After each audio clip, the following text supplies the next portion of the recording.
You can support the Reality Check podcast on Patreon, GoFundMe, or by purchasing one of my books. Links down in the show notes below.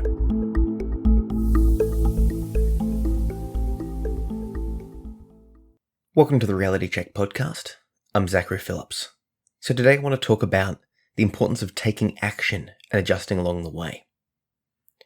So something that I've learnt over the years of doing these podcasts and blogs and books and all the stuff I'm doing online is that it's far more important to take action and fix along the way than it is to try and aim for perfection before you start, before you release anything. I think this approach applies in every area, but I just wanted to sort of give you my little sort of personal experience of this, and hopefully we can get you taking action towards your goals and dreams and anything right now, as opposed to waiting for the perfect time. So let's take something that I'm working on right now as a prime example. I've got 2 books in the work. The first one is called 1 in 5, Destroying Stigma with Statistics. Now, I've made up a mock image of what I think the cover will be like. Now, I don't know if the cover will end up being like that, but it's good enough. If I don't end up changing it, what I've got now will suffice.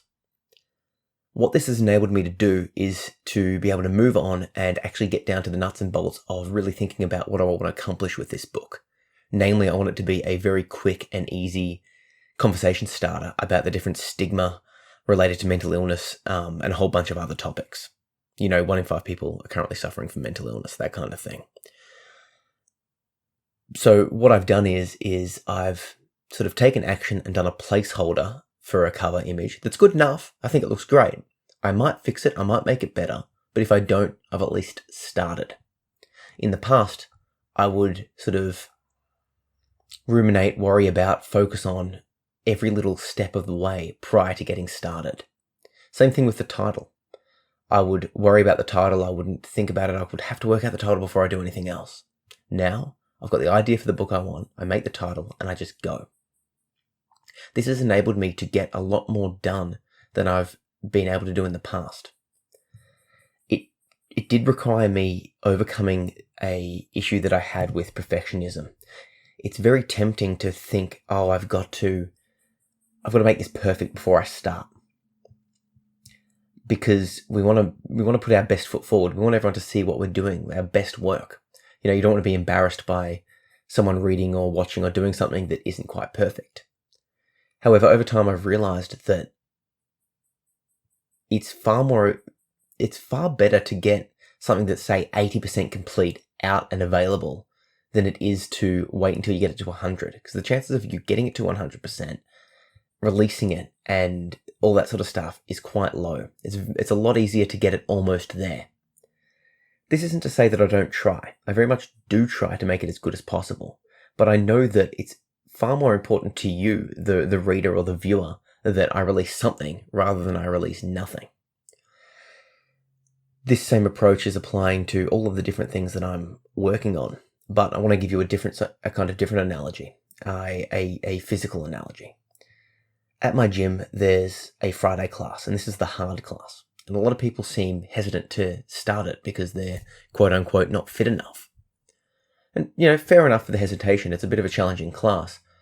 But I think the reasoning of not doing it because they're not fit enough doesn't make the most sense to me. Because doing that class will get them fit for that class. Yeah, they're going to struggle at the start. Yeah, they're not going to be quite there yet. But the only way they're going to know if they can manage it or if they can handle it is by turning up and giving it a shot.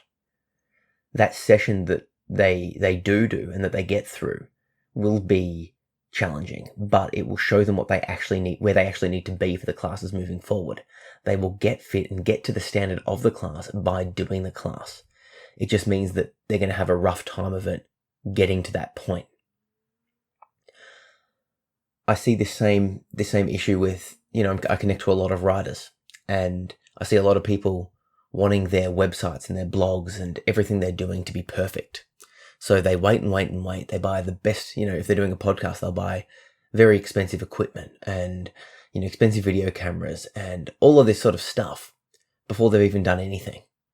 And they wait and they wait and they wait because they know that they can't get it perfect. And they certainly can't get it perfect when they first start out. Like if you look back at my first podcasts or my first videos or my first blogs and writing stuff, I comparatively suck.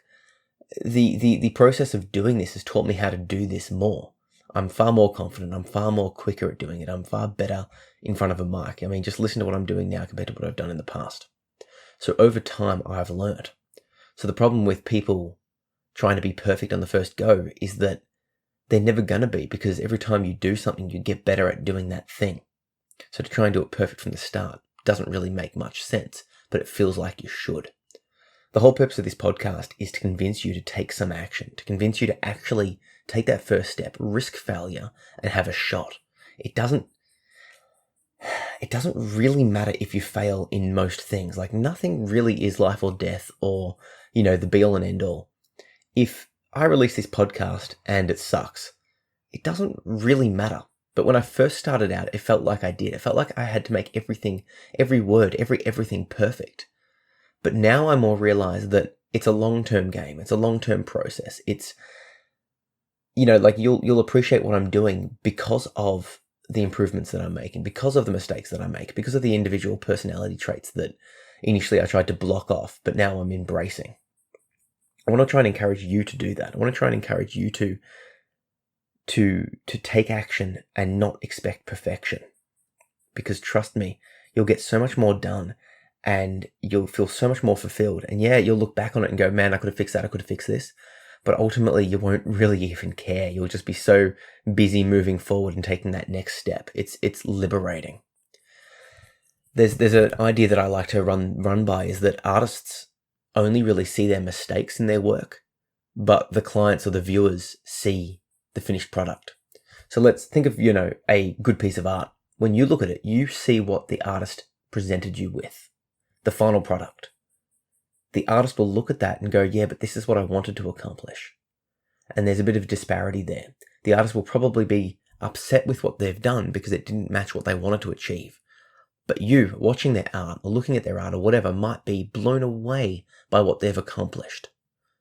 And that I think sort of accounts to the artist that, self-defeating artist that hates their work. What I've started to do is realize that that's the case, and that's the case with all of my writing and all of my work and my podcasts and blogs and stuff.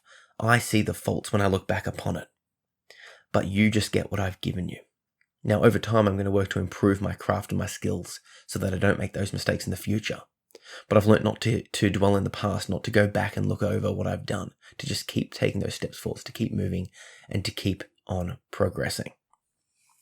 Something that I'm going to move into, which I'm applying this exact same logic to, is a series of quotes that I'm going to put on sort of cups and posters and t-shirts and that sort of stuff, that if people want to wear some of the quotes that I'm promoting, for example, your anxiety is a liar, you'll be able to for this project. And I'll explain more about it when I get closer to it, but this is the point. I'm starting it.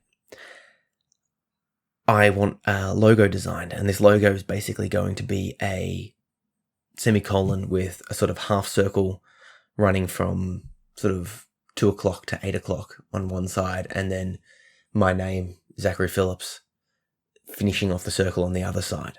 Now, once again, this is just a work in place logo, something that I just came up with. It, the message of the semicolon really does sort of gel with how I feel about the world. The idea that you could have stopped your story through suicide, but you kept going. And I can really relate to that. So the logo and the imagery and the idea really does apply to me. However, will this end up being my final logo that I end up choosing for the rest of my life? Probably not, but it's a starting point. And what it does is by getting that logo up, it means that I can almost instantly, once I've got that designed, I can almost instantly start working on the actual project, which is getting the quotes onto t-shirts and other things like that. That's the project. That's the thing that matters, not the logo. But it'll be so easy to get caught up on the logo and worry about it and dwell on it and all that sort of stuff. There's a concept that I want to leave you with. It's called minimum viable product.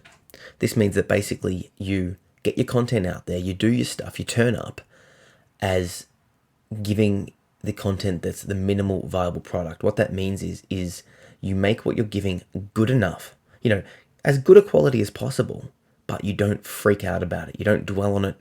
You take that action and you move forward. You still learn from your mistakes and all that sort of stuff. But provided what you're doing does the job, for example, in my case, this logo, that's good enough. You take the next step, and then if you want to, at a later date, you can come back and re-look at it. So I want you to try and apply that to your life. Send me a message on social if you're having trouble with this, or if you just want to share about it, because I always am keen to engage my podcast listeners and that sort of stuff.